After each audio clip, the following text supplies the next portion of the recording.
네, 안녕하세요. 2019년 4월 15일 캐시아제와 함께하는 축덕축덕회 주말 리그 경기들로 찾아왔습니다.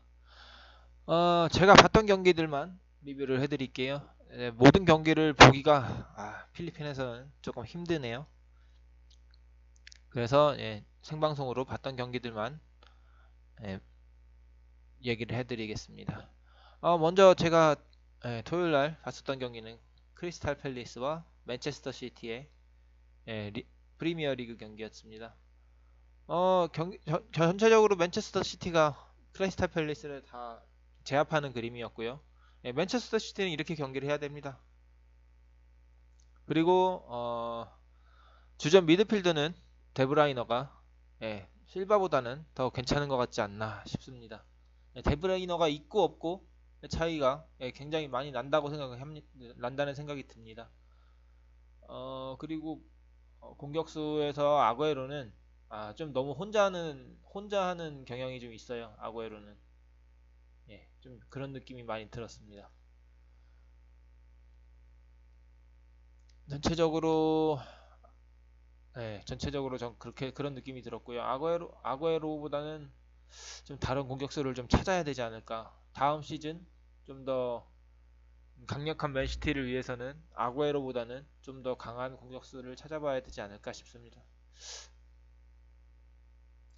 의외로 제주스가 성장이 더디다면 네, 또 새로운 공격수를 좀 찾아보는 것도 괜찮지 않을까 싶습니다. 데브라이너는 부상만 안 당하면 정말 좋은 선수인 것 같아요. 근데 약간 인저리 프론의 기운이 좀 있죠. 부상이 조금 잦은 선수라는 거. 네. 맨체스터 시티 경기를 요즘 봤을 때는 미드필더까지는 굉장히 짜임새가 좋거든요. 미드필더까지 굉장히 짜임새가 좋은데 미드필더에서 공격진으로 들어가는 공격진 쪽으로 들어가는 패스도 굉장히 좋아요. 근데 이제 공격진 3인방에서 하는 플레이가 글쎄요입니다. 글쎄요. 이게 강팀이 되려면 수비에서 공격으로 들어가는 패스도 좋아야 되고 미드필더진에서 공격으로 들어가는 패스도 좋아야 되고 공격진들끼리 서로 주고받는 플레이도 좋아야 된다고 보거든요. 그렇게 되면 이제 챔피언스 리그에서 우승이 가능한 팀이라고 보거든요. 근데 지금 맨체스터 시티는 다 좋아요. 수비도 괜찮고 미드필더도 괜찮고 근데 공격진에서 조금 그 공격진들끼리 서로 협력하는 플레이 그게 조금 약하지 않나 싶습니다. 그래서 아마 주중에 토트넘을 상대로는 어떤 플레이를 할지를 좀 모르겠습니다. 근데 데브라이너가 있고 없고는 확실히 차이가 많이 나요. 이 데브라이너가 있으니까 스털링이 확 살더라고요. 없을 때는 그렇게 스털링은 혼자 게임을 하는 것 같았는데 데브라이너가 딱 있으니까 스털링이 확 살았어요. 첫 골 장면이 정말 좋았습니다.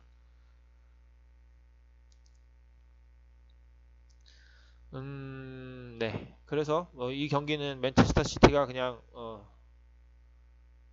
뭐라 그럴까요? 맨체스터 시티가 압도까지는 아니어도 우세승?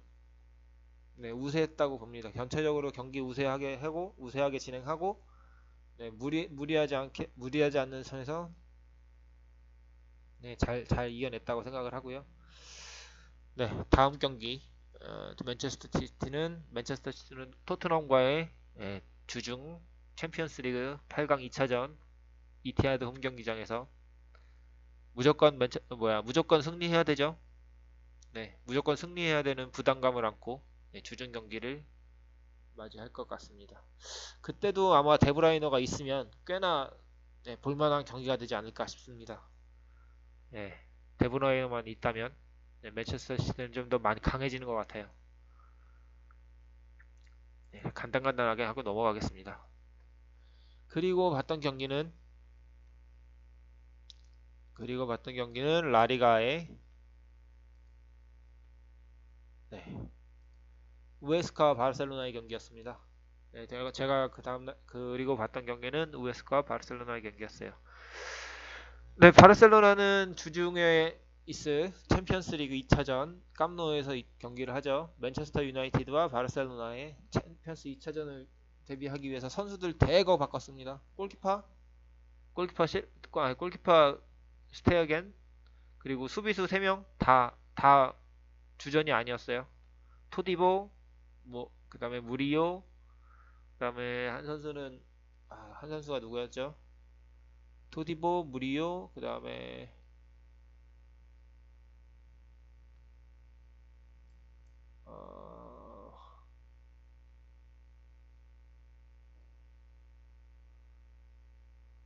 어, 움티티. 네네. 의외로 작년 시즌까지만 해도, 지난 시즌까지만 해도 바르셀로나 중앙 수비 중에 주전이라고 하면 움티티였는데, 이 움티티가 요번에 월드컵 치르고 그 요번 시즌 들어오면서 무릎 부상을 한번 당했잖아요. 그러고 나서 회복이 굉장히 더뎠죠. 거의 없는 선수 같았어요. 근데 팀에서는 아마 그 수술을 하라고 수술을 하는 쪽이 어떻겠느냐 했는데, 네, 듣지 않고 뭐 아랍에미리트인가 가갖고 재활을 하죠. 그러면서 펑펑. 팀으로 봤을 때는 아마 네, 팀으로 봤을 때는 굉장히 좀 그랬을 것 같습니다. 그리고 나서 지금 돌아와서도 그렇게 집중력 있는 플레이를 하질 않아요. 선수가 경기에 집중하는 플레이를 별로 하지 않습니다. 그래서 그런지 아마 내년 시즌에는 움티티 그래도 프랑스 국가대표잖아요. 물론 프랑스 국가대표팀으로 뛸 중앙 수비수가 움티티만 있느냐? 아니죠. 바란, 그 다음에 맨체스터 시티의 중앙 수비수 아이메르 락포르테, 걔도 프랑스예요. 네, 프랑스에는 지금 선수들이 넘쳐납니다. 지금 황금 기회죠. 프랑스는. 네, 선수들이 차고 넘치고 있어요. 그렇기 때문에 움티티는 아마 국가대표팀으로 뛰기 위해서도, 국가대표팀 주전으로 뛰기 위해서나 팀 내에서 주전 입지를 갖추기 위해서는 지금보다는 좀 더 집중력 있는 모습을 보여줘야 되지 않을까? 이렇게 좀 상대적으로 좀 쉬어가는 경기에서도 집중력을 좀 발휘해서 경기를 해야 되지 않나 싶은데, 어제는 그런 게 좀 아니 이 경기에서는 움티티는 좀 그런 게 없었습니다. 오히려 토디보하고 무리요가 임대원 무리요와, 그리고 네, 좀 이적할 때 많은 문제를 일으키면서 왔던 토디보가 오히려 더 열심히 그 경기를 하는 것 같은 느낌이었어요. 거의 보이지 않았어요. 그래서 제가 많은 선수들이 바뀌어서 되게 인상 깊은 경기였고, 좀 그런 거에 비해서 좀 결과는 좀 나오지 않아서 좀 불만족스러운 경기이긴 했는데, 그래도 되게 거의 대부분의 선수들이 다 바뀌어서 나왔거든요. 어쨌든 근데 그 와중에 작년 중앙 수비수 주인공이었던, 이름이 지금도 생각이 잘 안 나네요. 움티티. 지난 시즌에 중앙 수비수 주전이었던 움티티가 기억이 안 나는 거는 그만큼 움티티의 입지가 바르셀로나에서 많이 줄어들었다는 거겠죠. 네, 3백으로 나왔어요. 그리고 오른쪽에 와기에, 이 선수는 B팀으로 영입됐었죠. B팀으로 영입된 선수인데 뭐 그 정도면 뭐, 네, B팀 선수 중에 처음 뛴 선수 중에는 뭐 그러려니 뭐 평점 뭐 6 내지 7 정도 줄 수 있을 정도의 일반적인 플레이를 했었고요. 뭐 말컴이라든가 뭐 덴벨레 이런 선수들은 뭐 주전으로도 가끔 뛰었던 선수들이고, 말컴한테는 좀 아쉬웠을 것 같아요. 말컴은 이 경기에서 좀 열심히 뛰어서 뭔가 보여줬어야 주중에 있는 챔피언스 리그에서도 나올 가능성이 좀 있었던 것 같은데, 뭔가 좀 보여주진 못했습니다. 알레나도 좀 부족했고요. 우리가 집중해줬어야 되는 선수는 어, 22번인가요? 어, 20 몇 번이어야 되지? 아, 22번 비달은 아닌데. 비달 아니고, 와규에는 40번이었고요. 21번은 알레냐, 22번이 비달, 7번 자리가 얘가 아닌데. 7번은 그, 뭐야, 애증의, 애증의 쿠팅유잖아요. 쿠팅유가 아니라 아웃된 선수가 들어 있어야 되는데. 어디 갔냐? 보아탱은 뭐, 보아탱은 이제 다음 시즌은 바르셀로나와 같이 뛸 수 없을 것 같습니다. 예, 알바. 알바도 뭐 들어온 지 얼마 안 됐는데다가 알바랑 쿠티뉴는 어, 들어왔는데 별로 이렇게 경기를 이기고 싶어 하는 생각은 별로 없었던 것 같아요. 예, 느낌상 그랬던 것 같습니다. 아, 예, 야시엘 푸이그, 야시엘 푸이그. 야시엘 푸이그는 다저스의 타자고요. 다저스의 타자였고요. 예, 푸이그. 아, 여기 푸이그라고 나오네요. 리키 푸츠라고 스페니시 발음으로는 리키 푸츠입니다. 네, 이 선수가 지금 바르셀로나 미래 미드필더라고 지금 나와 있는 선수인데 첫 리가 데뷔였죠. 네, 첫 리가 데뷔치고는 뭐 그렇게 센세이셔널 하진 않았어요. 막 메시나 이니에스타나 이런 선수들처럼 막 센세이셔널 하진 않았는데 그래도 많이 뛰게 하고 이러면은 좀 성장할 수 있는 선수, 네, 성장해서 좀 좋은 모습을 보여줄 수 있을 것 같은 선수라고는 생각이 들었습니다. 네. 이 푸이그 선수를 중심으로 해서 게임이 풀어졌거든요. 미드필더 내에서. 미드필더에서 알레냐가 중심이 되지 않고 푸이그가 중심이 돼서 돌아가더라고요. 네, 그런 점이 좀 특이했고요. 근데 문제는 이제 팀이 워낙 싹 다 바뀌니까 베스트 11이 완전히 아니다 보니까 뭐 한두 명 로테이션 돌린 게 아니라 거의 전체를 다 로테이션 돌렸어요. 골키퍼 빼고. 그러다 보니까 좀 팀으로서 좀 불협화음이 좀 많이 있지 않았나. 팀으로서 돌아가는 게 좀 약하지 않았나 싶습니다. 그래도 전체적으로는 우에스카를 굉장히 압도했어요. 근데 결과로는 0대0 동점으로 끝나게 됐는데 찬스는 꽤 있었습니다. 찬스는 꽤 있었는데 어느 팀이든 강팀이든 약팀이든 본인들한테 돌아온 찬스를 놓치면 네, 게임을 이기기가 힘들다는 거. 네, 이 경기를 통해서 제대로 보여줬습니다. 네, 골대도 몇 번 맞았고요. 어, 골키퍼의 선방도 있었고요. 상대편 골키퍼의 선방도 있었고. 네, 그렇습니다. 그래서 어쨌든 바르셀로나는 이 경기에서 많이 힘을 빼고 나갔고요. 그래서 그런으로 인해서 아마 아틀레티코 마드리드는 2대0으로 이긴 결과가 나왔었거든요. 그래서 11점 차에서 네, 다시 승점 차는 9점 차로 3게임 차로 따라잡혔습니다. 뭐 아직까지는 여유가 있죠. 리그도 뭐 거의 다 끝나고 있는 상황이라 큰 문제가 없으면 뭐 바르셀로나가 리그 우승을 하는 데는 문제가 없을 거라고 보입니다.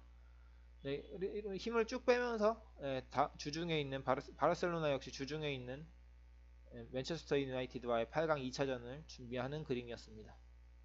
네, 0대0으로 네, 찬스가 없는 건 아니었지만 많이 다 놓치면서 바르셀로나가 골을 못 넣었어요. 그리고 다음 시즌에는 임대한 보아탱은 아마 다시 원팀으로 돌아가지 않을까. 무리오는 같은 경우는 계약을 다시 할 수도 있을 것 같아요. 네, 무리오 같은 경우는 계약을 할 수도 있는데 근데 선수가 받아들일지 모르겠습니다. 주전 수비수가 아니기 때문에 아마 4옵션 뭐 이렇게 떨어져 나가니까 무리오가 주전으로 바르셀로나와 주전 계약이 아닌 바르셀로나와 계약을 할지는 잘 모르겠어요. 움티티는 다음 시즌 없을 수도 있을 것 같습니다. 움티티는 아마 이번 시즌이 마지막이지 않을까 또 싶어요. 선수의 플레이 하는 것 자체나 그런 걸 보면은 이 선수가 바르셀로나에 있으려고 하지 않는다는 느낌이 좀 드는 것 같습니다. 드는 것 같아요. 예. 내년 시즌 바르셀로나의 수비진 구축이 어떻게 될지 또 궁금하네요. 미드필더도 이제 대영이라는 선수가 오잖아요. 대용이 오면 어떻게 될지, 이 미드필더가 지금 차고 넘치는데 어떻게 정리가 될지 모르겠어요.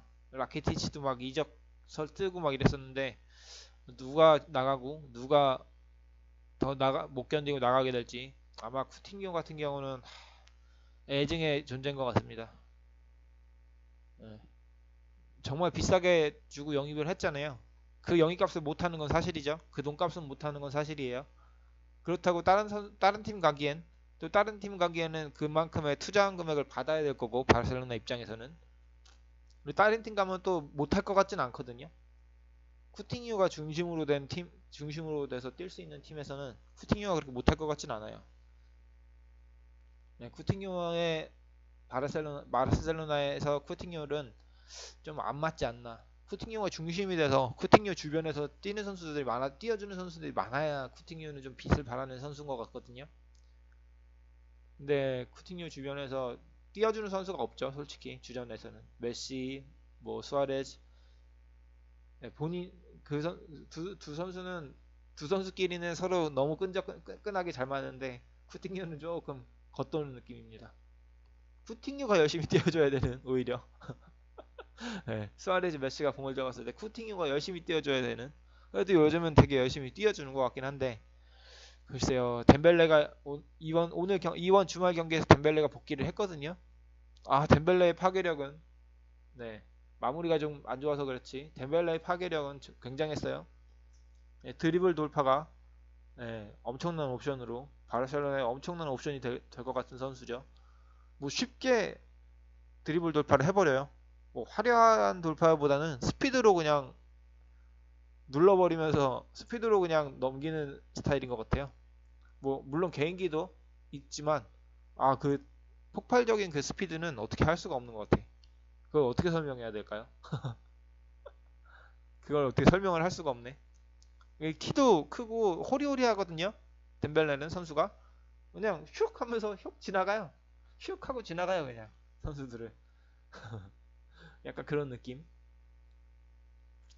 여튼 바르셀로나 우레스카의 경기는 0대 0으로 비기면서, 네, 바르셀로나는 주중에 홈 경기로 맨체스터 유나이티드와의 챔피언스 8강 2차전을 맞이하게 됐습니다.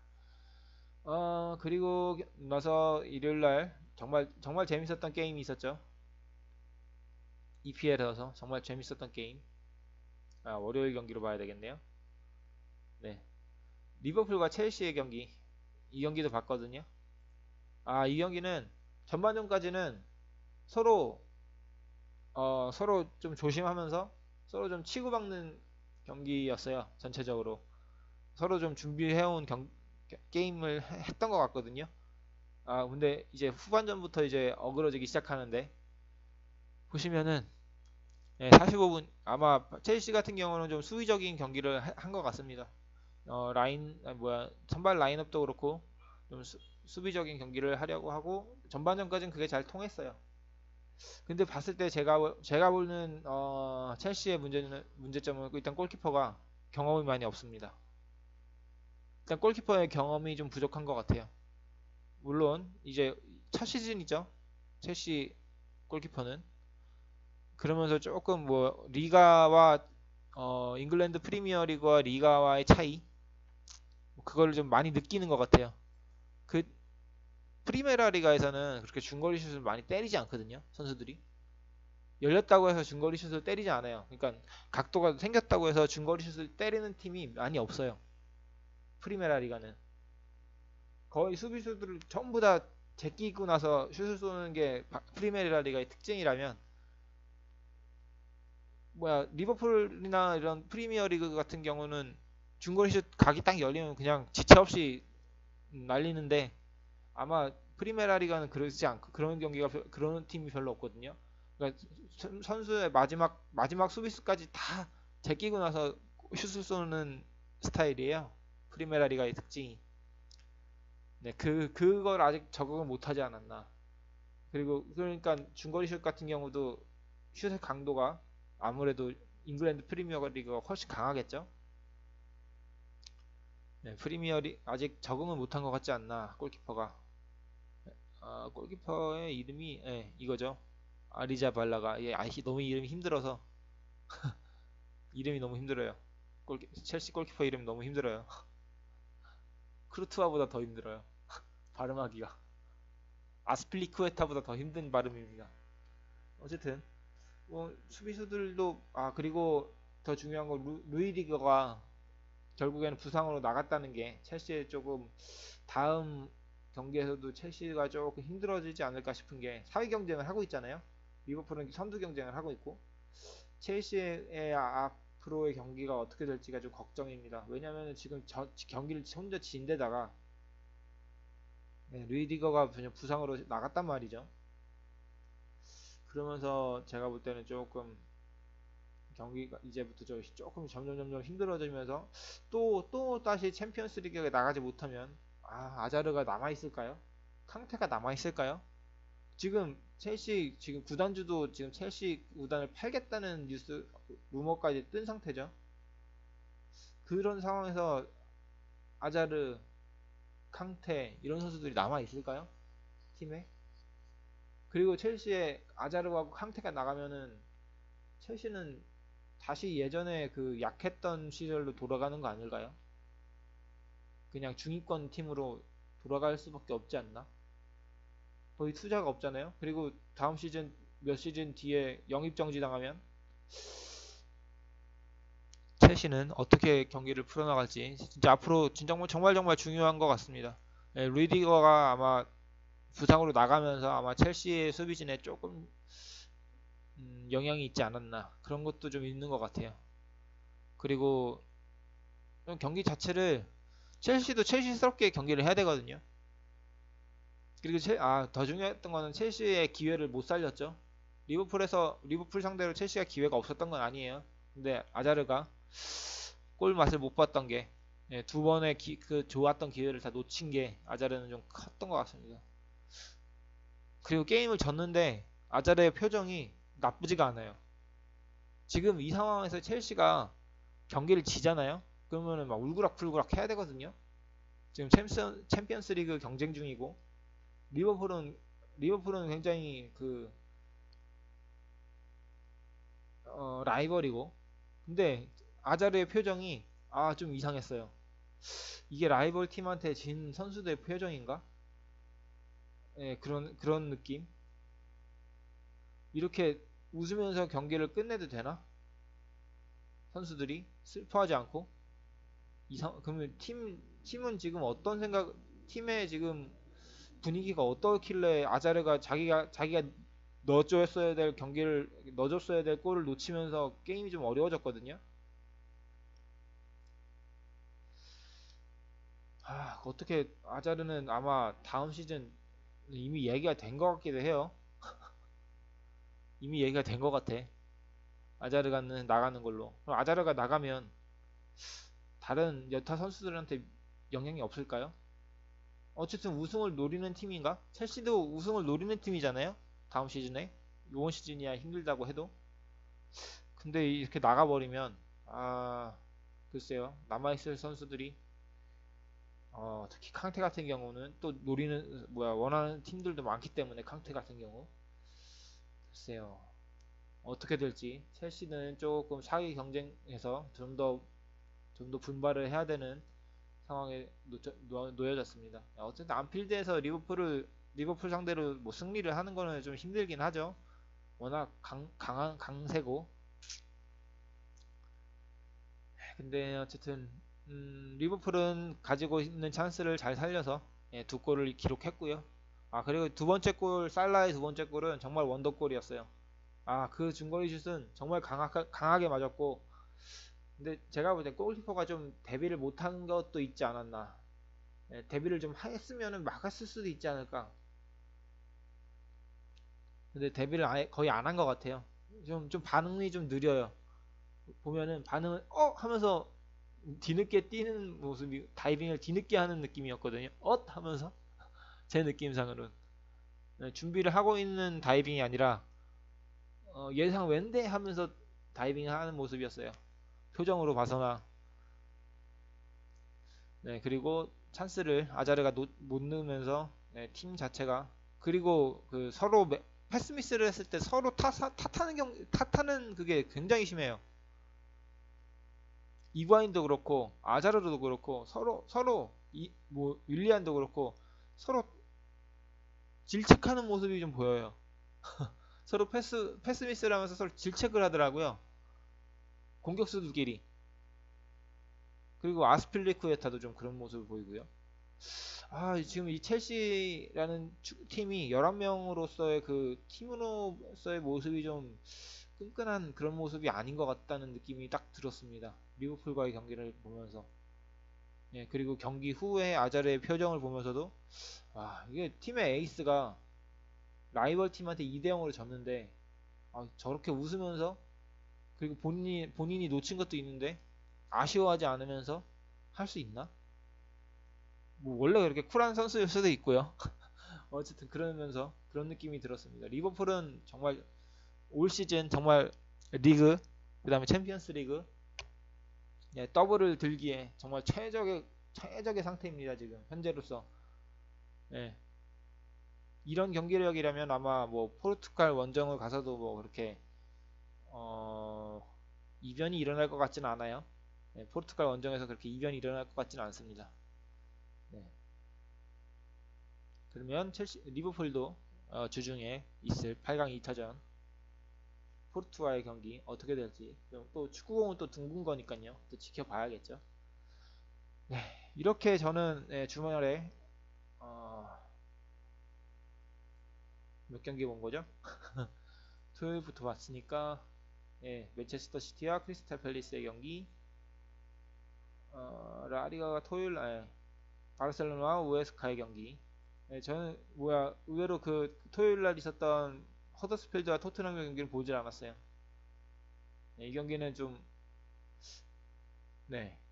특별히 크게 의미가 없을 거라고 생각했는데 왜냐하면 허더스필드가 이미 강등 확정이죠.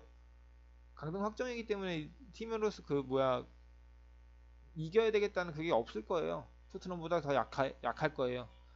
이게 서로 세야 되거든요. 서로 세야 돼요. 서로 이기고 싶어하는 경기 그게 세야 되는데 그게 없는 팀하고는 뭐 쉽게 이기겠죠. 한 골 들어가면 이렇게 훅 들어가는 거예요.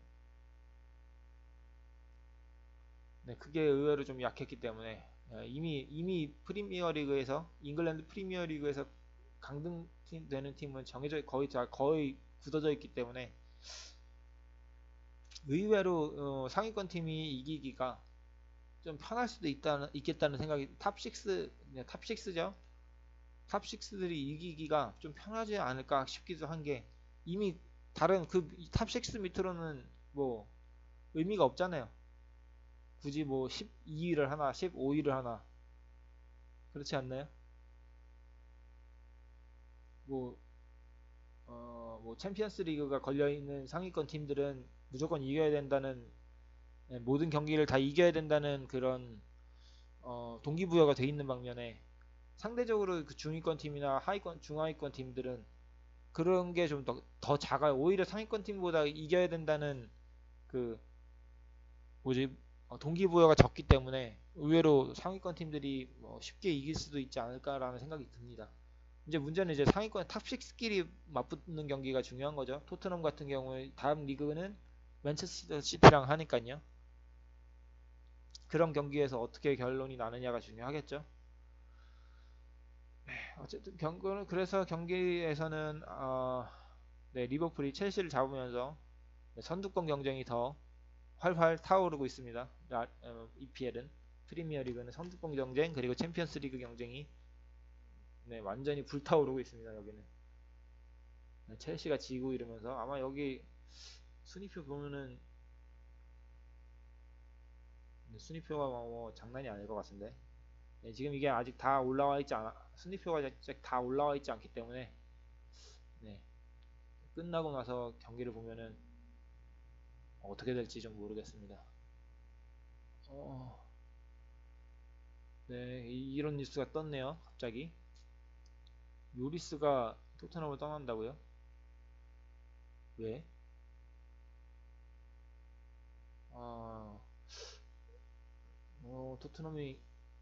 아, 토트넘이 이제 투자를 열심히 안 하니까 남아있는 선수들이 나가는 거죠, 이렇게. 결론적으로는. 좀 안타깝게 됐네요. 네, 에릭센 빠져나가고 뭐 이러면은 토트넘에 솔직히 뭐 다른 그에 비하는 영입이 또 없다면 토트넘은 다음 시즌에는 정말 다 빠져나갈 거예요 아마. 많이 빠져나갈 거라고 생각합니다. 이거 보세요. 다 뭐 수비수, 미드필더 다 골키퍼까지. 글쎄요. 다음 시즌 토트넘이 어떻게 될지 모르겠네요. 네, 첼시가 지면서 게임을 지면서 맨유가 이기면서 아마 이게 좀 바뀌지 않았을까 싶은데 예, 예, 예, 이게 좀 바뀌지 않았을까 싶은데요. 경기 그게 화요일날 경기도 있나요? 네, 화요일날 경기도 있고요. 이게 좀 많이 바뀌었을 것 같은데요. 경기 그게 게임 수가 이렇게 바뀌면서 네. 그렇습니다. 제가 본 경기는 여기까지였고요.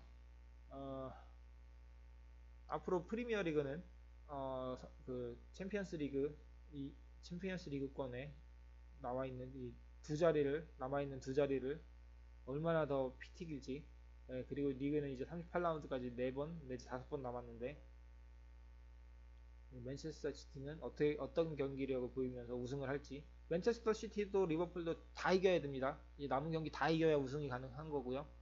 네, 승점은 85점인데 아직 승점 거의 승점 80점이면 거의 우승하거든요. 웬만한 리그 팀에선 볼까요? 여기 67점이잖아요 지금. 80점이면 벌써 우승했죠.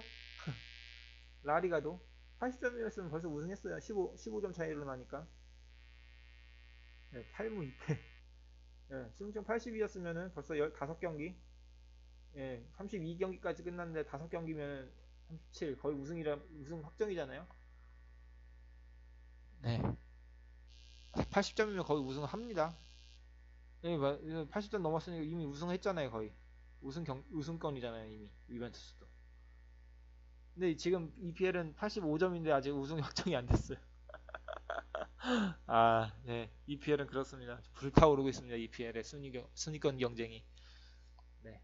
주말에 또 어떻게, 주중엔 또 어떻게 챔피언스 리그는 토트넘일까, 맨체스터 시티일까? 네. 그런 게 결정되면서 아마 더 불타오르지 않을까. 네. 이렇게, 주말에 있었던 경기들 재밌었고요. 주중에 있는 챔피언스 리그로 또 다시 찾아뵙게 됐을 텐데요. 네, 많이 축덕축덕해 많은 시청 부탁 좀 드릴게요. 지금까지 최시아제와 함께하는 축덕축덕해 해외 축구편 주말 리그 경기들로 찾아왔고요. 예, 여기서 마무리 짓겠습니다. 주중에 있는 챔피언스 리그로 또 찾아뵐게요. 감사합니다. 안녕.